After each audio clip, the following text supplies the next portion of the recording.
We are here to celebrate National Technology Day, and it is of great significance as far as we are concerned. As we all know, we are part of India, and as such, we have to face a lot of challenges in our day-to-day life. I think technology acts as a great solution to many of these and has become a need of the hour. In all our life, technology is playing a dominant role, and it is this fact that makes all keep in pace with the advancements in technology. Technology Day is celebrated every year on May 11 to highlight the achievements of engineers and scientists in the field of technology and science. As far as the education field is concerned, technology plays a pivotal role, and we all know the conditions nowadays to a great extent we can meet the needs of educational process through the advancements in educational technology. Reminding you once again the importance of technology in education, let me welcome all of you to today's program. First of all, I welcome our principal, Dr. Sheba P, to this program. She is the real support and backbone of our all initiatives. Thank you, Diveshri. Good morning, one and all. The most respected guest of the day, Sri Abhiraj sir. The most respected resource person of the day, Jijen sir. Dear colleagues and my dear students and research scholars. Today, May 11th, is celebrated as the National Technology Day since 1999. It is not just for scientists and engineers, but also for everyone associated with technology, especially the teaching fraternity. It celebrates the achievements and contributions of Indians to science and technology. This day serves as a reminder of India breaking into the elite group of nations with nuclear weapons. On May 11, 1998, India conducted 3 successful nuclear tests at the Indian Army's at Pokhran in Rajasthan under Operation Shakti. 2 more nuclear tests were conducted on May 13th also. The tests were led by our late President, Dr. APJ Abdul Kalam. The Technology Day was observed for the first time on May 11, 1999, and the former Prime Minister of India, Sri Atal Bihari Vajpayee, declared the day May 11 as the National Technology Day every year. It's a great opportunity to appreciate the work and achievements of Indian scientists, engineers, and innovators who help the country's growth and prosperity. The nuclear test conducted on the day 1998 was carried out by Indian Army in collaboration with scientists from the Defense and also Atomic Research Center BARC and Atomic Minerals Directorate of Exploration and Research. These tests made India capable of building thermonuclear weapons and fusion bombs. Also, on the day, National Technology Day, India's first ever indigenous aircraft, Hansa-1, took flight, and DRDO tested the surface-to-air Trishul missile. It is in short a short-range missile with quick reaction time. So the board announces the theme every year.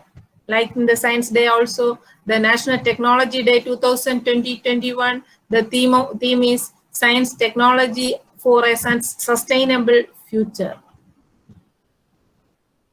Today, being teachers, in this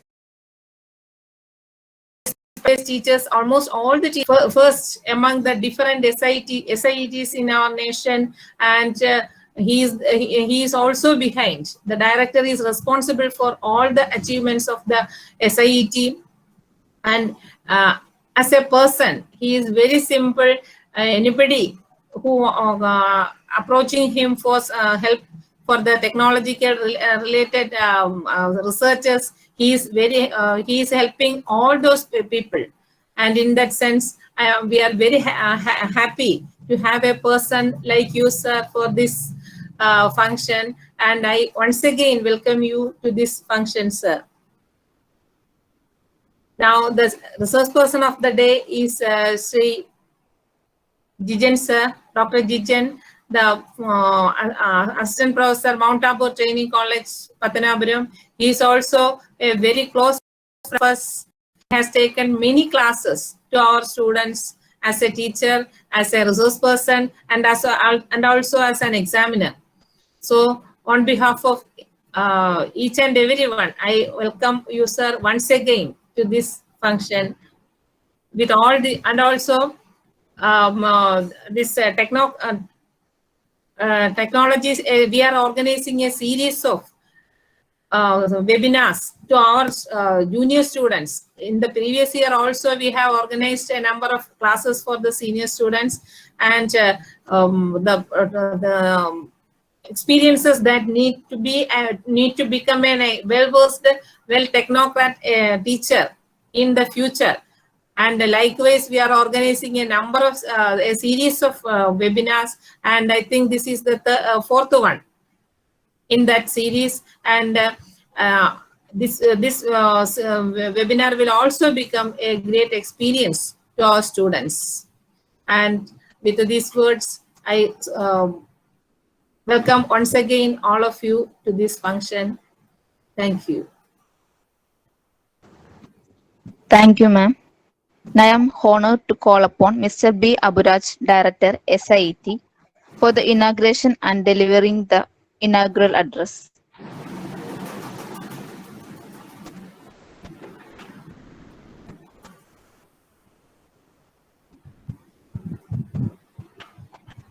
Sir, mute. Sir, unmute. Okay, I'm sorry. So I hope all of you can hear me now. Okay, sir. Yes, sir. Good morning, one and all. It's a very, very happy moment because I am indirectly very close to this institution because Dr. Shiba, she is closely associated with the State Institute of Education Technology and one of the executive committee members of the institute. And she is also functioning as the executive committee member of State Institute of Education Management and Training, CMAT, in which I am also a member. And so you students are very fortunate to get such an energetic, enthusiastic and resourceful person as your leader. So most probably this coming years also, we will get the General Education Department will get her contribution in different roles, I think. So here, today I will not take much time, and sometimes Dr. Shiva will take it as a joke because in every occasions I will at the outset tell that I will not take much time, but usually I take much time. But this time, this is not like that because as a man who inaugurates, he should spare the time for the key speakers. So Dr. Jijan is here, and I'm also eagerly waiting for his talk. So as an official thing, I will let me inaugurate this seminar on National Technology Day with the permission of all who associated with this. And we all know this day is observed as a memory of the nuclear blast or nuclear test we have done. So Mr. Vajpayee was the Prime Minister then. So we have, and before that, when Ms. Indira Gandhi was the Prime Minister in 1972, she asked the scientists to conduct nuclear test. Conducting nuclear test was not considered as a glorious thing, even because it is the manifestation of cruelty in history. So after the Second World War, proliferation of nuclear energy was not considered as a positive thing in without thought. And it is the oldest technology in our mind. The application of science in the oldest form, I think, that is real. So whatever ICT has come, whatever artificial intelligence has come, whatever these robotics has come, the wheel is there. So there are some permanent technological applications, and there are the technology that is changing fast. So we cannot delete all the technologies. There is no control or delete for technology. Even though we are telling that technology is changing very fast, sometimes we have to go back to the old technology. So this is the phase of the two phases of technology. This is the dialectics, and the dialectics moves the whole world. And let me wind up by referring one more thing. So these concepts that I have raised here is not new. So way back in 1940, I hope all of you have heard of Isaac Asimov. He's a science fiction writer. So Isaac Asimov in 1940 itself has written about artificial intelligence and robotics and its issue. He brought out 3 rules for robots in 1940 itself. So now we are thinking of robots and robotics a decade back seriously in Kerala or in India. So he said robots should never harm human beings. The second rule was they must obey human beings. The third was they must protect themselves. These 3 golden rules related with the robots said by Isaac Asimov is still relevant.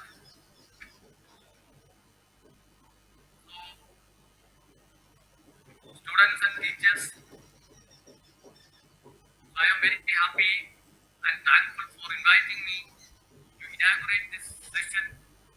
I congratulate all of you, and frequently Dr. Shiva asked me to conduct a seminar in association with the State Institute of Education Technology. So on this extent, everything is arranged.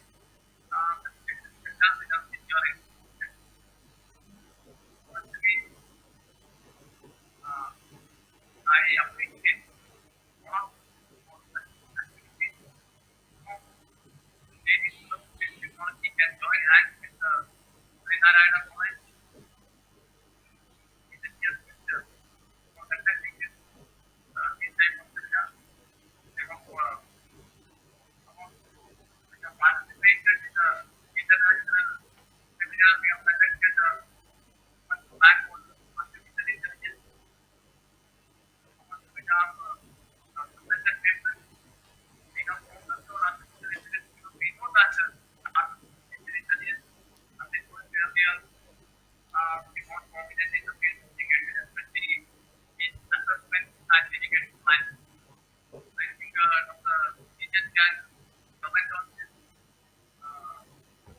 The kind of way that we can just measure something. But thank you very much. I again declare this webinar inaugurated. Thank you.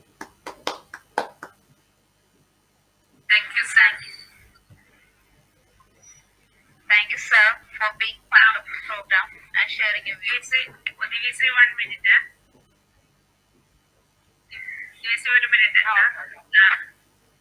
Actually, I have forgotten to give much importance, much works that Abhijay sir is doing in the field of higher education. That is, he has organized 3 international webinars for and Google Meet, Zoom. These words were not there in our vocabulary. And the first person who came up with the training program was Sri Jijan sir.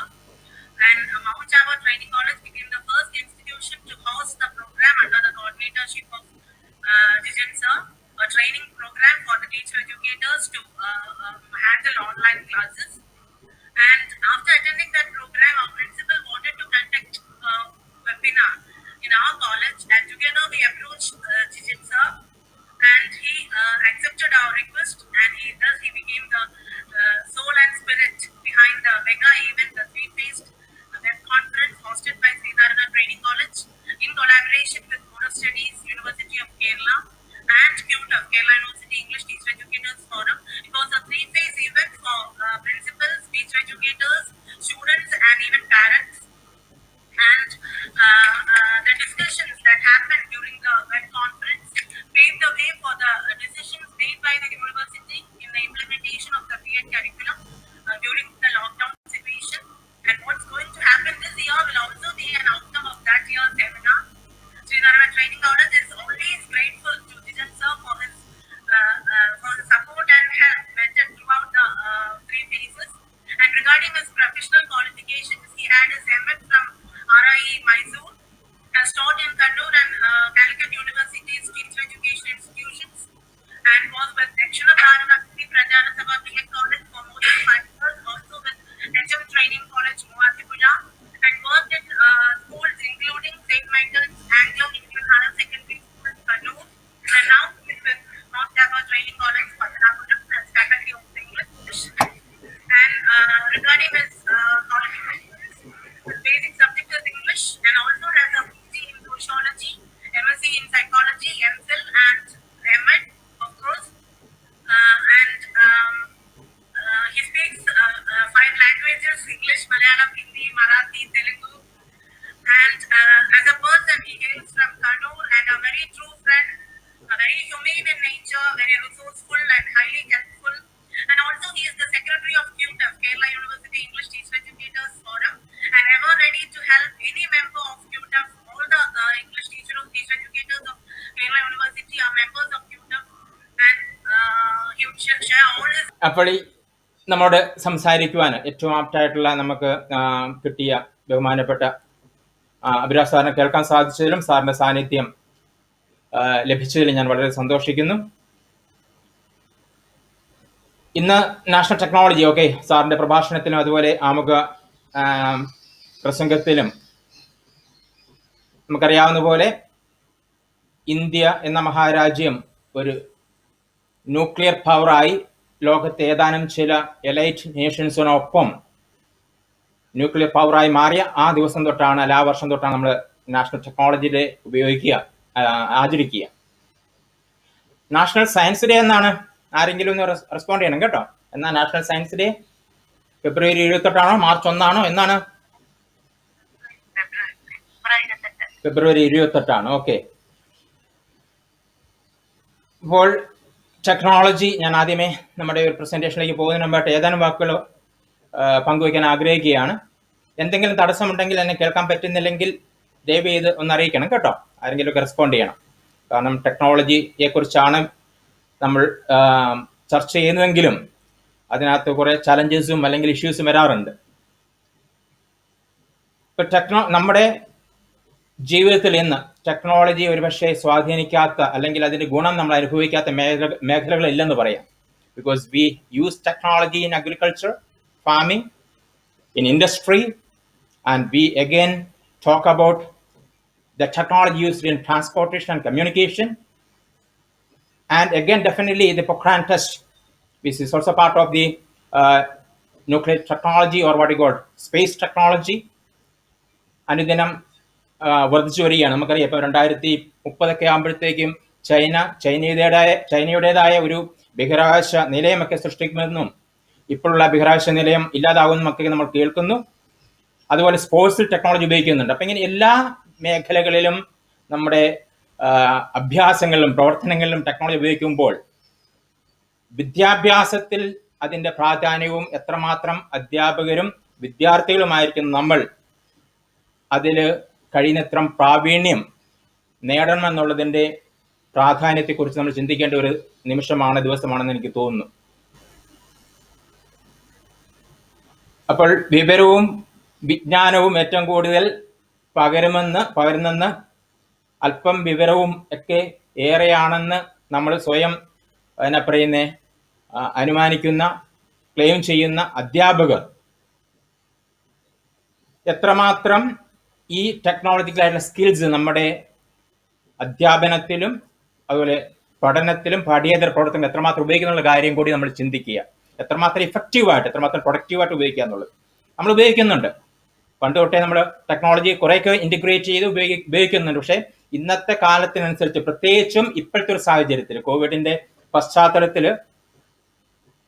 വേഗതയിലും മറ്റും ലോകം കുറച്ചുകൂടി ഒന്നിച്ചു വരുമ്പോൾ online ക്ലാസ്സുകളാണ് നമ്മുടെ പ്രധാനപ്പെട്ട ഒരു ബോധന പഠന മാധ്യമമായി മാറുമ്പോൾ എത്രമാത്രം ടെക്നോളജി സ്കില്ലാവുന്നതിലും അല്ലെങ്കിൽ അത് എത്രമാത്രം ഉപയോഗിക്കാൻ കഴിയുന്നതിനും എന്നുള്ളതും വളരെ പ്രസക്തമായ ഒരു കാര്യം തന്നെയാണ്. ഈ ഒരു സെഷൻ തീർച്ചയായിട്ടും ഞാനൊരു പ്രസന്റേഷനിലേക്ക് മാത്രമല്ല പോവുക. I need your cooperations and interactions and responses. ഇങ്ങനത്തെ ഉള്ള ഒരു ഓൺലൈൻ മീറ്റിംഗ്, ഇപ്പം ഇതൊരു വെബിനാറാണ് ഓർഗനൈസ് ചെയ്തിരിക്കുന്നത്. സ്വാഭാവികമായിട്ടും ഇങ്ങനെയുള്ള വെബിനാറിന് നമുക്ക് എന്തൊക്കെയാണ് ആവശ്യമുള്ളത്? തീർച്ചയായിട്ടും നമുക്ക് ഇന്റർനെറ്റ് വേണം. ആരെങ്കിലുമൊക്കെ പറയാം കേട്ടോ, you can unmute your audio at least a few of you. എന്നെ സംബന്ധിച്ച് അത് വലിയ പ്രയാസമല്ല. നമുക്ക് മറ്റേ ഡിസ്റ്റർബൻസ് ഒന്നും ഇല്ലെങ്കിൽ I think definitely you can speak. അപ്പോൾ ഇങ്ങനെയുള്ള ഒരു ഓൺലൈൻ കോൺഫറൻസിന് അല്ലെങ്കിൽ ഒരു ഓൺലൈൻ ക്ലാസ്സിന് നമുക്ക് എന്തൊക്കെ വേണം? നമുക്ക് ഇന്റർനെറ്റ് വേണം, ഒരു ആൻഡ്രോയിഡ് ഫോൺ അല്ലെങ്കിൽ ഒരു പേഴ്സണൽ കമ്പ്യൂട്ടർ വേണം. പിന്നെന്തൊക്കെ വേണം? നമുക്ക് ഇതുപോലെ വിർച്വലായിട്ട് മീറ്റ് ചെയ്യാനുള്ള ഒരു ഒരു വീഡിയോ കോൺഫറൻസിങ് പ്ലാറ്റ്ഫോം വേണം അല്ലേ? നമ്മൾ ഏതാ ഉപയോഗിക്കുന്നത്? നമ്മൾ ഗൂഗിൾ മീറ്റ് ആണ് ഉപയോഗിക്കുന്നത്. അതുപോലെ തന്നെ ചില കാര്യങ്ങൾ നമുക്ക് പങ്കുവയ്ക്കാൻ, പ്രസന്റ് ചെയ്യുവാൻ you need some kind of software. ചില ആപ്ലിക്കേഷൻസ് ഉപയോഗിക്കണം, പ്രസന്റ് ചെയ്യാനുള്ള ആപ്ലിക്കേഷൻസ് ഉപയോഗിക്കണം. അതുപോലെ നിശ്ചയമായിട്ടും ഒരു പ്രസന്ററും അല്ലെങ്കിൽ ഒരു സ്പീക്കർ ഉണ്ടാവണം. മറു സൈഡിൽ പാർട്ടിസിപ്പൻസ് അല്ലെങ്കിൽ ശ്രോതാക്കൾ ഉണ്ടാവണം. അല്ലെങ്കിൽ ഒരു അധ്യാപികയും കുറച്ച് കുട്ടികളും ഉണ്ടാവണം. ഇവയൊക്കെയാണ് നമുക്ക് ഇത്തരത്തിലുള്ള ഒരു ഓൺലൈൻ ബേസ്ഡ് ആയിട്ടുള്ള ഒരു മീറ്റിങ്ങിൽ അല്ലെ ക്ലാസ്സിൽ നമുക്ക് അനിവാര്യമായിട്ടുള്ള കാര്യങ്ങൾ. പക്ഷെ അത്തരത്തിലുള്ള ഒരു കോൺഫറൻസ് അല്ലെങ്കിൽ ഒരു മീറ്റിംഗിനെ നമുക്ക് നല്ലൊരു ക്ലാസ് ആക്കി വിളിക്കാൻ പറ്റുമോ? ഇത് മതിയോ നല്ലൊരു ഓൺലൈൻ ക്ലാസ് ആയി തീരുവാൻ? പ്രൊഡക്റ്റീവായിട്ടുള്ള, ഇഫക്റ്റീവായിട്ടുള്ള, കുറച്ചുകൂടെ സ്റ്റുഡൻസ് എൻഗേജ്ഡ് ആയിട്ടുള്ള, സ്റ്റുഡൻസിനെ സപ്പോർട്ട് നൽകുന്ന, കുറച്ചുകൂടെ ഇന്ററാക്റ്റീവും ആക്റ്റീവുമായിട്ടുള്ള, അല്ലെങ്കിൽ കുറച്ചുകൂടെ ക്രിയേറ്റീവ് ഇമാജിനേറ്റീവുമായിട്ടുള്ള ഒരു ഓൺലൈൻ ക്ലാസ് ഉണ്ടാകുവാൻ അല്ലെ ക്ലാസ് എടുക്കുവാൻ നമുക്ക് ഈ സംവിധാനം മാത്രം മതിയോ? ഇത്തരം കാര്യങ്ങൾ മാത്രം മതിയോ? പോരാ, മതിയോ? അപ്പോൾ തീർച്ചയായിട്ടും ഒരു ഇഫക്റ്റീവ് ഒരു ക്ലാസ്, ഓൺലൈൻ ക്ലാസ് വേണമെങ്കിൽ നമ്മൾ ഡിജിറ്റൽ ടെക്നോളജി എത്രമാത്രം നമ്മളത് ഉപയോഗിക്കാൻ നമ്മൾ സാധിച്ചിരിക്കണം, കുട്ടികളാണെങ്കിലും അധ്യാപകരാണെങ്കിലും. പക്ഷെ പലപ്പോഴും ഇപ്പോൾ നമുക്കറിയാം 10-15 മാസമായിട്ട് നമ്മുടെ സാധാരണ ചുറ്റുപാടുകളിൽ, നമ്മുടെ സാഹചര്യങ്ങളിൽ, സ്കൂളിലും കോളേജുകളിലും ഒക്കെ നമ്മൾ ഓൺലൈൻ ബേസ്ഡ് ആയിട്ടുള്ള ബോധനവും അല്ലെങ്കിൽ പഠനവും കൂടുതൽ നടക്കുക. ഇടയ്ക്ക് കോളേജുകൾ തുറന്ന്, സ്കൂളുകൾ അപൂർവം +2 അല്ലെങ്കിൽ 10ാം ക്ലാസ് മാത്രം തുറന്നുവെങ്കിലും 10-15-16 മാസമായിട്ട് നമ്മളെല്ലാം ഈ ലോക്ക്ഡൌണിന്റെ ഭാഗമായി അല്ലെങ്കിൽ കോവിഡിന്റെ പശ്ചാത്തലത്തിൽ നമ്മൾ ഓൺലൈൻ ക്ലാസ്സിനെ, ഓൺലൈൻ ലേണിങ്ങിനെ ഡിപ്പെൻഡ് ചെയ്തിരിക്കുന്നവരാണ്. പക്ഷേ പലപ്പോഴും ഇത്തരത്തിലുള്ള ഓൺലൈൻ ക്ലാസ് എത്രമാത്രം ഇഫക്റ്റീവായി തീരുന്നുണ്ടെന്ന കാര്യം എനിക്ക് സംശയമുണ്ട്. കഴിഞ്ഞ ദിവസം ഇത് തന്നെ ഞാൻ എൻ്റെ കുട്ടികളുടെ ഇടയ്ക്കിടയ്ക്ക് ഓർപ്പിക്കുന്ന അതേ കാര്യം തന്നെ റീത്ത ടീച്ചർ പറഞ്ഞ പോലെ കഴിഞ്ഞ വർഷം ഇതേ സമയത്താണ് നമ്മൾ ആദ്യത്തെ പ്രോഗ്രാം ആലോചിക്കുകയും അതിൽ ഏതാനും സുഹൃത്തുക്കളോടൊപ്പം അങ്ങനെ ഒരു പ്രോഗ്രാം അധ്യാപകർക്കും കോളേജിലെയും സ്കൂളിലെ അധ്യാപകർക്ക് വേണ്ടി, അതുപോലെ കുട്ടികൾക്ക്, സ്റ്റുഡൻസിന് വേണ്ടിയിട്ട് ഒക്കെ നമ്മൾ ആലോചിച്ചപ്പോൾ അതിനകത്ത് ഏറ്റവും കൂടുതൽ നമ്മളെ സഹായിച്ച ഷീബ ടീച്ചർ, റീത്ത ടീച്ചർ ഒക്കെ വളരെയധികം സപ്പോർട്ട് തന്നു. അതോടൊപ്പം തന്നെ ഏറ്റവും കൂടുതൽ സഹായിച്ച ഒരു വ്യക്തിയാണ് സാജൻ സാർ. അപ്പോൾ ഞാൻ എൻ്റെ കുട്ടികളോട് കൂടെ പറയുന്ന അതേ കാര്യം തന്നെ സാജൻ സാർ കഴിഞ്ഞ ദിവസം അദ്ദേഹത്തിന് എന്നാ പറയുന്നത് സ്റ്റാറ്റസ് വാട്സപ്പ് സ്റ്റാറ്റസ് ഇട്ടപ്പോൾ എനിക്ക് വളരെ വീണ്ടും എന്നാ പറയുന്നത് രസകരമായിട്ട് തോന്നി. കാരണം അധ്യാപകരും കുട്ടികളും തീർച്ചയായിട്ടും ഓൺലൈൻ ക്ലാസ് എന്ന് പറയുമ്പോൾ അതിനകത്ത് രണ്ടുപേർക്കും റോളുണ്ട്, അധ്യാപകരും കുട്ടികളും. എത്രമാത്രം അത് ഫലവത്താക്കാൻ വേണ്ടി നമ്മൾ ആത്മാർത്ഥമായി ശ്രമിക്കുന്നുണ്ടെന്നുള്ള കാര്യമാണ്, യാഥാർത്ഥ്യമാണ്. കാരണം പലപ്പോഴും ഇതിനകത്ത് പങ്കെടുക്കുന്ന വിദ്യാർത്ഥികൾ അല്ലെ പാർട്ടിസിപ്പൻസ് അവരവരെ വീഡിയോയും ഓഡിയോയും മ്യൂട്ട് ചെയ്തിരിക്കുന്നു, through out the session mute ചെയ്തിരിക്കുന്നു. അധ്യാപകനാണെങ്കിൽ അല്ലെങ്കിൽ സ്പീക്കർ ആണെങ്കിൽ പല സന്ദർഭങ്ങളിലും അവർ വീഡിയോ മ്യൂട്ട് ചെയ്ത് വെച്ചിട്ട് തനിക്ക് പറയാനുള്ള കാര്യം മാത്രം പ്രസന്റ് ചെയ്ത് സംസാരിച്ച് സന്തോഷമടഞ്ഞു പോവുകയാണ്. അപ്പം അങ്ങനെ ഉള്ള ഒരു സെഷൻ അല്ലെങ്കിൽ തീർച്ചയായിട്ടും നമ്മൾ ഒരു കോൺഫറൻസിലും ഒരു വെബിനാറിലൊക്കെ ഒരു പക്ഷേ നമുക്ക് അത്രയും സാധിക്കുകയുള്ളൂ, അതിൻ്റെ ആവശ്യമേ പലപ്പോഴും വരികയുള്ളൂ. പക്ഷെ സാധാരണ ഒരു ക്ലാസ്, നമ്മുടെ റെഗുലർ ക്ലാസ്സിന് പകരമായി നമ്മൾ ഓർഗനൈസ് ചെയ്യുന്ന ഒരു ഓൺലൈൻ ക്ലാസ്സിന്, അത് ഓൺലൈൻ ആയിക്കോട്ടെ ഓഫ്ലൈൻ ആയിക്കോട്ടെ, ഒരു വിർച്വൽ ലേണിങ്ങിന് ഒരു ഇ ലേണിംഗ് പ്ലാറ്റ്ഫോമിൽ നമ്മൾ ഇത്തരത്തിലുള്ള ഒരു എന്താ പറയുന്നത് വളരെ പരിമിതമായിട്ടുള്ള ടെക്നോളജി മാത്രം മതിയോ? അപ്പോൾ ഈ സന്ദർഭത്തിൽ എനിക്ക് തോന്നുന്നത് തീർച്ചയായിട്ടും അധ്യാപകരും കുട്ടികളും അതിനകത്ത് ഒത്തിരിയധികം ആത്മാർത്ഥമായി ശ്രമിക്കേണ്ടതുണ്ട്. സാറ് പറഞ്ഞ പോലെ തന്നെ, അഭിരാജ് സാറ് പറഞ്ഞ പോലെ ഇന്ന് നമ്മൾ മെഷീൻ ലേണിങ്ങിനെ കുറിച്ചും മൊബൈൽ ടെക്നോളജിയെ കുറിച്ചും അതുപോലെ ആർട്ടിഫിഷ്യൽ ഇൻ്റലിജൻസ് അദ്ദേഹം പറഞ്ഞു, ഓഗ്മെന്റ് റിയാലിറ്റി പോലുള്ള ആർട്ടിഫിഷ്യൽ ഇൻ്റലിജൻസ് എല്ലാം നമ്മൾ ഉപയോഗിക്കുന്നുണ്ട്. അപ്പം അങ്ങനെയുള്ള ഒരു കാലഘട്ടത്തിൽ നമ്മുടെ സെമിനാറിൻ്റെ അല്ലെ വെബിനാറിൻ്റെ ആ സീരീസിൻ്റെ പേര് തന്നെ പറയുന്നത് എന്താണ്? ടെക്നോയിഡ് അല്ലെ, ടെക്നോയിഡ് ഡ്രീംസ് കം ട്രൂ എന്നെങ്ങാണ്ടാണ് എനിക്കൊന്ന് ചിത്ര ടീച്ചർ കൊടുത്തിരിക്കുന്ന ടൈറ്റിൽ അല്ലേ ടീച്ചറെ? ചിത്ര ടീച്ചറെ അങ്ങനെയല്ലയോ സെമിനാർ സീരീസിന്റെ? അതെ, ടെക്നോയിഡ്. അപ്പോൾ ഒരു തീർച്ചയായിട്ടും ഒരു ടെക്നോയിഡ് അല്ലെങ്കിൽ നമ്മൾ എന്താ പറയണേ, നമ്മൾ ഇന്ന് വിളിക്കുന്ന അങ്ങനെ അധ്യാപനത്തിലും മറ്റും ടെക്നോളജി ഇഫക്റ്റീവായി ഉപയോഗിക്കുന്ന അധ്യാപകരെ നമ്മൾ വിളിക്കുന്ന മറ്റൊരു പേരാണ് ടെക്നോ പെഡഗോഗ് എന്ന് പറയുന്നത്. ടെക്നോ പെഡഗോജി എന്ന് പറയുന്ന നമുക്ക് 1-2 പേപ്പർ നമ്മുടെ BEdന്റെ കരിക്കുലത്തിന്റെ ഭാഗമാണ്. ഒരു സാധാരണ റെഗുലർ ക്ലാസ്സിൽ, ഒരു റിയൽ ടൈം ക്ലാസ്സിൽ, നമ്മുടെ സാധാരണ റിയലിസ്റ്റിക് ക്ലാസ്സിൽ എനിക്ക് പറയാനുള്ള കാര്യങ്ങൾ അല്ലെങ്കിൽ എൻ്റെ ആശയങ്ങൾ കുട്ടികളിലേക്ക് സംവദിക്കാനും എന്നാ പറയുന്ന കമ്മ്യൂണിക്കേറ്റ് ചെയ്യാനും അതോടൊപ്പം തന്നെ ഒരു പക്ഷേ സബ്ജക്ട് മാറ്റർ ആ വിഷയം അവതരിപ്പിക്കാനുമുള്ള കഴിവിനേക്കാൾ കൂടുതലും ഒരു യഥാർത്ഥ ക്ലാസ്സിൽ ഒരു അധ്യാപകന് ഏറ്റവും ചലഞ്ചിങ് ആയിട്ട് വരുന്ന കാര്യം എന്താണ്? നമ്മുടെ മുന്നിൽ ഇരിക്കുന്ന കുട്ടികൾ 30 ആയിക്കോട്ടെ 50 ആയിക്കോട്ടെ, ആ കുട്ടികളെ എത്രമാത്രം ഫലവത്തായിട്ട് നമുക്ക് എൻഗേജ് ചെയ്യാൻ പറ്റുന്നു, അവരുടെ ലേണിങ്ങിന് എത്രമാത്രം നമുക്ക് സപ്പോർട്ടീവ് ആക്കാൻ പറ്റും. അപ്പോൾ ആ സ്റ്റുഡൻറ് സപ്പോർട്ടീവ് ആയിട്ടുള്ള സ്റ്റുഡൻറ് എൻഗേജിങ് ആയിട്ടുള്ള ക്ലാസ്സിനെ എത്രമാത്രം നമുക്ക് ഓർഗനൈസ് ചെയ്യാൻ പറ്റും, മുന്നോട്ട് കൊണ്ടുപോകാൻ പറ്റുന്നതിനെ ആശ്രയിച്ചിരിക്കും നമ്മുടെ ക്ലാസ്സിന്റെ ഇഫക്റ്റീവ്നെസ്. അപ്പോൾ എനിക്ക് തോന്നുന്നത് അതൊരു ഓഫ്ലൈൻ അല്ലെങ്കിൽ റിയൽ ക്ലാസ് റൂം സെറ്റിംഗിൽ അല്ലെങ്കിലും ഈവൻ നമ്മുടെ ഒരു ഓൺലൈൻ ക്ലാസ്സിലാണെങ്കിൽ എനിക്ക് തോന്നുന്നത് അധ്യാപകന്റെ ഒരു ചലഞ്ച് നമ്മുടെ പാർട്ടിസിപ്പൻസ്, ഇപ്പം എനിക്കറിയാം, എനിക്ക് തോന്നുന്നു ഇപ്പം 84+ ഉണ്ട്, നേരത്തെ 91+ ഉണ്ടായിരുന്നു, ഇപ്പം 84, ഞാനടക്കം 84 പാർട്ടിസിപ്പൻസിനകത്തുണ്ട്. അപ്പോൾ ഇതിനപ്പുറത്തുള്ള എൻ്റെ ഈ ക്ലാസ്സിനെ അല്ല എന്നെ ശ്രമിച്ചുകൊണ്ടിരിക്കുന്ന ക്ലാസ്സിൽ പാർട്ടിസിപ്പേറ്റ് ചെയ്യുന്നത് എത്രമാത്രം എനിക്ക് ഇഫക്റ്റായി എൻഗേജ് ചെയ്യാൻ പറ്റും, അതിന് എനിക്ക് ടെക്നോളജി എത്രമാത്രം ഇഫക്റ്റായിട്ട് ഉപയോഗിക്കാം, അതാണ് നമ്മൾ കൂടുതലും നമ്മൾ കുറേശ്ശെങ്കിലും നമ്മൾ എന്നാ പറയുന്നത് പരിശീലിക്കുവാനും അത് സ്വായത്തമാക്കാനും ശ്രമിക്കേണ്ട കാര്യം. അതുപോലെ തന്നെ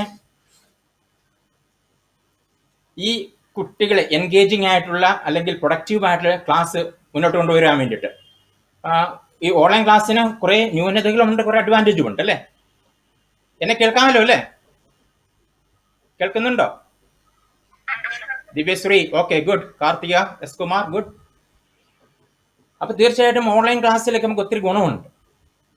കാരണം എന്താ പറയുന്നത്, എനിക്കപ്പുറത്ത് എന്നെ ശ്രമിക്കുന്നുണ്ട്, എന്നെ സസൂക്ഷ്മം വീക്ഷിക്കുന്നുണ്ട്, എൻ്റെ മുന്നിൽ ഇരിപ്പുണ്ടെന്ന് വിശ്വസിക്കുന്ന, ഞാൻ സങ്കല്പിക്കുന്ന നിങ്ങൾ അല്ലെങ്കിൽ എൻ്റെ ക്ലാസ്സിലെ കുട്ടികൾ. അപ്പൊ അവരുടെ ശരിക്കും വ്യവഹാരം ഒരു ശരിയായ ക്ലാസ്സിൽ തന്നെ കുട്ടികളെ നമുക്ക് പുറമെ കാണാൻ പറ്റും, അവരെന്താ ചെയ്യുന്നതൊക്കെ നമുക്ക് അറിയാൻ പറ്റും, അവരുടെ മുഖഭാവം അറിയാൻ പറ്റും. പക്ഷേ അവരുടെ മനസ്സിലെ വ്യവഹാരങ്ങൾ പക്ഷേ നമുക്ക് അധ്യാപകൻ ശരിയായ ഒരു ക്ലാസ്സിൽ പോലും മനസ്സിലാക്കാൻ പറ്റണമെന്നില്ല. അങ്ങനെ ഇരിക്കൽ ഒരു ഓൺലൈൻ ക്ലാസ്സിൽ എത്രമാത്രം കുട്ടികൾ എങ്ങനെയാണ് വ്യവഹരിക്കുക, അല്ലെങ്കിൽ പാർട്ടിസിപ്പൻസ് എങ്ങനെയാണ് എൻഗേജ്ഡ് ആയിരിക്കുക, അല്ലെങ്കിൽ അവർ എന്താ പറയുന്നത്, എൻ്റെ മുമ്പിൽ ഇരിക്കുന്നവർ, അപ്പം എൻ്റെ മുമ്പിൽ ഇരിക്കുന്ന എത്രമാത്രം അവർ വളരെ എന്നാ പറയുന്നത് ശ്രദ്ധയോടെ ശ്രമിക്കുന്നവരാണോ, അതോ അല്പം അലംഭാവത്തോടെ ആലസ്യത്തോടെ ഇരിക്കുന്നവരാണോ, അതല്ലെങ്കിൽ ഒരു പക്ഷേ അവർ എന്നാ പറയുന്നത്, നമുക്കറിയാം ഓൺലൈനാണെങ്കിൽ നമുക്ക് ഇരുന്ന് ശ്രമിക്കാം, പാർട്ടിസിപ്പേറ്റ് ചെയ്യാം, കേൾക്കാം, കാണാം. നടന്നുകൊണ്ട് നമുക്ക് എന്നാ പറയുന്നത് ഇത്തരത്തിലുള്ള വിർച്വൽ റൂമിൽ നമുക്ക് ജോയിൻ ചെയ്യാൻ പറ്റും അല്ലെ. ഈവൻ വേണമെങ്കിൽ നമുക്ക് തീർച്ചയായും നടന്നും ഈവൻ കിടന്നും അല്ലെങ്കിൽ അല്പം റിലാക്സ് ചെയ്തിട്ട് നമുക്ക് ഇതിനകത്ത് പങ്കെടുക്കാൻ പറ്റും. ഇതൊക്കെ ഇതിന്റെ കുറെ മെച്ചങ്ങൾ അല്ലെങ്കിൽ വ്യത്യസ്തമായ മുഖങ്ങളാണ്. അല്ലെങ്കിൽ അതേസമയം ഒരു സമയത്ത് തന്നെ എനിക്കറിയാൻ പറ്റുമോ, ഞാൻ നിങ്ങളെക്കുറിച്ചല്ല പറയുന്നത്, ഞാൻ സാധാരണ ക്ലാസ്സിൽ ഈ ഓൺലൈൻ ക്ലാസ്സിലുള്ള സ്റ്റുഡൻസിനെ സങ്കല്പിച്ചുകൊണ്ടാണ് ഞാൻ പറയുന്നത്.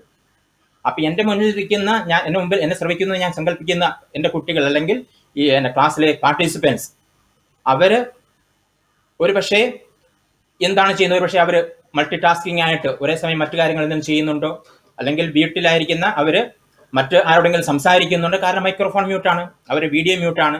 അപ്പൊ ഇതൊന്നും എനിക്ക് ധാരണയില്ല. അപ്പൊ എന്റെ സങ്കല്പത്തിൽ നിന്നാണ് ഞാൻ മുന്നോട്ട് പോവുക. എന്റെ ക്ലാസ്സിൽ എന്നെ ശ്രമിക്കുന്നുണ്ട്, എന്നെ വീക്ഷിക്കുന്നുണ്ട്, ഇല്ല ഞാൻ പറയുന്നത് എന്റെ കുട്ടികൾ മനസ്സിലാക്കുന്നുള്ള ആ സങ്കല്പത്തിലാണ് മിക്കവാറും നമ്മുടെ ഓൺലൈൻ ക്ലാസ്സിൽ പോകുക. അപ്പൊ അത്രമാത്രം ടെക്നോളജി ഇഫക്റ്റായിട്ട് ഉപയോഗിച്ചില്ലെങ്കിൽ നമ്മുടെ ഓൺലൈൻ ക്ലാസ്സുകൾ അല്പം ദയനീയമായി തീരും, അല്പം എന്നാ പറയുന്നത് പരാജയമായി തീരും. അതുപോലെ തന്നെ ഈ സാമൂഹ്യ മാധ്യമങ്ങളിൽ ഈ ഇടയ്ക്ക് വീണ്ടും ഞാൻ കണ്ട ഒരു ഫലിതം പോലെ ഉള്ള ഒരു ആശയം ഞാൻ കണ്ടത്, കോവിഡിന്റെ പശ്ചാത്തലത്തിൽ, സമയം കുറവാണെന്ന് എനിക്കറിയാം, ഞാൻ ഈ ഒരു സെക്ഷൻ നിർത്തിയാണ്. കോവിഡിന്റെ പശ്ചാത്തലത്തിൽ നമുക്കറിയാം ഫസ്റ്റ് വേവ് വന്നു, ലോക്ക്ഡൌൺ ഉണ്ടായിരുന്നു, അത് പിൻവലിച്ചു. ഇപ്പൊ സെക്കൻഡ് ലോക്ക്ഡൌണും സെക്കൻഡ് വേവുമായി കൂടുതൽ ബുദ്ധിമുട്ട് നമുക്ക് വരുന്നു. എല്ലാവരും സന്തോഷത്തോടെയും സുഖത്തോടെയും അല്ലെ ആരോഗ്യത്തോടെ ഇരിക്കട്ടെ എന്ന് ഞാൻ ആശംസിക്കുകയാണ്.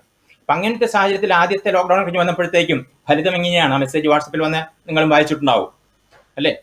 അപ്പോൾ എന്നാ പറയുക, കച്ചവടക്കാര് അവരുടെ കടകൾ തുറക്കുവാൻ വേണ്ടി അവർ ധൃതി കാട്ടുന്നു, അവർ ആവശ്യപ്പെടുന്നു. വ്യവസായശാലകൾ വീണ്ടും പുനർപ്രവർത്തനം ആരംഭിക്കാൻ വേണ്ടി തുറക്കാൻ വേണ്ടി അവർ ഡിമാൻഡ് ചെയ്യുന്നു. അതുപോലെ എന്നാ പറയുന്നത്, ഗതാഗതം സംവിധാനങ്ങൾ നിർത്തിവെച്ചിരുന്നവ വീണ്ടും പുനരാരംഭിക്കാൻ വേണ്ടി അവർ തിടുക്കം കൂട്ടുന്നു, ആവശ്യപ്പെടുന്നു.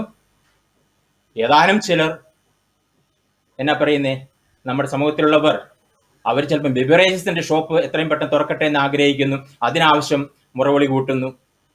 ഈ കൂട്ടത്തില് ഒരു കോളേജിലെയും കുട്ടികളെയും കണ്ടില്ല, അവർ സ്കൂളോ കോളേജോ തുറക്കണം, വീണ്ടും അവരെ ക്ലാസ്സുകൾ പുനരാരംഭിക്കണമെന്ന്. അങ്ങനെ ഞാൻ പറയുന്നില്ല, ഫലിതമായിട്ട് പറയുന്നതാണ്, ഒത്തിരി കുട്ടികൾക്ക് ചിന്തിച്ചിട്ടുണ്ടാവുക. അപ്പൊ അങ്ങനെയുള്ള ഡിമാൻഡ് അധികം കണ്ടില്ല, അല്ലെങ്കിൽ പല കോണുകളിൽ നിന്നും കണ്ടില്ല എന്നുള്ള ഒരു ആശയം, അല്ലെങ്കിൽ ഫലിത കണക്കായിട്ടുള്ള ഒരു ആശയം തന്നെ നമ്മൾ വാട്സപ്പിൽ വായിച്ചതാണ്, കണ്ടതാണ്. അപ്പോൾ ഈ ഒരു ചുറ്റുപാടില് എനിക്ക് നിങ്ങളുടെ അഭ്യർത്ഥിക്കാനുള്ളത്, നമുക്ക് ഈ ഒരു കുറഞ്ഞ സമയം, 1 മണിക്കൂറോളം എങ്കിലും ഉള്ള നമ്മുടെ മുമ്പിലുള്ള സമയം നമുക്ക് അല്പം ഇന്ററാക്റ്റീവ് ആകാൻ ശ്രമിക്കാം.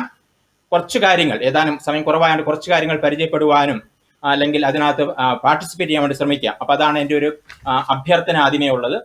അതുപോലെ തന്നെ റീത്ത ടീച്ചർ പറഞ്ഞ പോലെ കഴിഞ്ഞ വർഷം നമ്മൾ പഠിക്കുകയും പഠിപ്പിക്കുകയുമായിരുന്നു. അപ്പൊ അതോടൊപ്പം നമ്മൾ എന്നാ പറയുന്ന പരിശീലിച്ച അല്ലെങ്കിൽ നമ്മൾ ആരംഭിച്ച ചില കാര്യങ്ങൾ അത് നമ്മുടെ കുട്ടികളിലേക്ക്, അവരാണ് എൻഡ് യൂസേഴ്സ്, അവരിലേക്ക് എത്തിക്കുകയും, അപ്പൊ എൻ്റെ കുട്ടികൾക്ക് ലഭിച്ച അല്ലെങ്കിൽ അവർക്ക് കൊടുത്ത സപ്പോർട്ട് ആവാം, മേ ബി സ്റ്റുഡൻറ് സപ്പോർട്ടോ, അല്ലെങ്കിൽ അവരെ എൻഗേജ് ചെയ്യിപ്പിക്കുന്നതിലൂടെ, വേണ്ട വിധം എൻഗേജ് ചെയ്യിപ്പിക്കുന്നതിലൂടെ അവര് പൂർത്തീകരിച്ച ചില വർക്കുകൾ അല്ലെങ്കിൽ ചില അസൈൻമെന്റുകൾ, ചില പ്രാക്ടിക്കൽ വർക്കുകൾ, അവയെ ബേസ് ചെയ്തിട്ടാണ് ഞാൻ ഈ ഒരു സെഷൻ കൈകാര്യം ചെയ്യാൻ വേണ്ടി ശ്രമിക്കുന്നത്. അപ്പോൾ ആദ്യമേ let me just to share openly. Am I clear to you? Are you with me? അപ്പം എൻ്റെ കുട്ടികൾ ചെയ്ത കഴിഞ്ഞ വർഷം നിങ്ങളുടെ തൊട്ട് മുമ്പിലത്തെ ബാച്ചിലെ കുട്ടികൾ ചെയ്ത ചില വർക്കുകൾ പരിചയപ്പെടുത്തിക്കൊണ്ട് ഒരുപക്ഷെ നമ്മുടെ സെഷന്റെ ഒരു 1/3 ഭാഗം അങ്ങനെയുള്ള വർക്കുകൾ ഒന്ന് നമുക്കൊന്ന് വിസിറ്റ് ചെയ്യാം, ഒന്ന് വീക്ഷിക്കാം. എങ്ങനെ അവരുടെ ഈ പറഞ്ഞ ഈ കണ്ടന്റ് അല്ലെങ്കിൽ ഓൺലൈൻ ടീച്ചിങ്ങിന് സഹായകരമായിട്ടുള്ള പ്രവർത്തനങ്ങൾ എങ്ങനെയാണ് അവർ കംപ്ലീറ്റ് ചെയ്തത്, അല്ലെങ്കിൽ അവര് എന്നാ പറയുന്നത് ക്രിയേറ്റ് ചെയ്ത ചില ഈ കണ്ടന്റ് ഏതൊക്കെയാണ്, അത്തരത്തിൽ നമുക്കും ഒരു പക്ഷേ ടീച്ചർ നേരത്തെ സൂചിപ്പിച്ച പോലെ ഈ വർഷവും അല്ലെങ്കിൽ ഈ അടുത്ത മാസവും നമ്മുടെ കോളേജ് സ്കൂള് തുറക്കാൻ പറ്റാത്തൊരു സാഹചര്യം വരികയും ഓൺലൈൻ സംവിധാനത്തിലൂടെ വീണ്ടും നമ്മുടെ പഠനം തുടരുകയുമാണെങ്കിൽ നമുക്ക് എന്തൊക്കെ ചെയ്യാൻ പറ്റും. ഓൾറെഡി നിങ്ങൾ സെമിനാർ ഉണ്ടായി, പ്രിയപ്പെട്ട ജോർജ് സാറും ലക്ഷ്മി ടീച്ചറും അതുപോലെ വേലു സാറും നിങ്ങൾക്ക് കുറെ ക്ലാസ്സുകൾ എടുത്തു തന്നിട്ടുണ്ട്, കുറെ ടൂൾസ് പരിചയപ്പെടുത്തുന്നത് ഞാൻ മനസ്സിലാക്കുന്നു. അപ്പം ഏതാനും ചില എന്നാ പറയുന്ന ടൂൾസോ അല്ലെങ്കിൽ പ്ലാറ്റ്ഫോംസ് നമുക്കൊന്ന് പരിചയപ്പെടാൻ വേണ്ടി ശ്രമിക്കുക. നമുക്ക് ഫസ്റ്റ് സെമസ്റ്റർ ഓൾമോസ്റ്റ് കംപ്ലീറ്റ് ചെയ്ത്, പക്ഷേ ചില വർക്കുകൾ ബാക്കി ഉണ്ടാവാം, ചില ദിവസങ്ങൾ ബാക്കി ഉണ്ടാവാം. അപ്പോൾ നമുക്ക് ഇനി യൂണിവേഴ്സിറ്റി കിട്ടുന്ന എന്നാ പറയുന്ന വിവരം അനുസരിച്ചിട്ട് ഒരുപക്ഷെ വീണ്ടും കഴിഞ്ഞ വർഷത്തെ പോലെ നമുക്ക് ഇത്തരത്തിൽ ഒരു ഓൺലൈൻ ക്ലാസ്സുകൾ തുടരേണ്ടി വന്നു കഴിഞ്ഞാൽ സെക്കൻഡ് സെമസ്റ്ററിൽ നമുക്ക് ചെയ്യേണ്ടുന്ന ചില വർക്കുകളെ കുറിച്ച് നമുക്കറിയാം. നമ്മൾ ഒരുപക്ഷെ മൈക്രോ ടീച്ചിങ് കംപ്ലീറ്റ് ചെയ്തിട്ടുണ്ടാവാം, ഇല്ലെങ്കിൽ ചിലപ്പോൾ നമ്മൾ ബാക്കിയുള്ളത് കംപ്ലീറ്റ് ചെയ്യേണ്ടി വരും.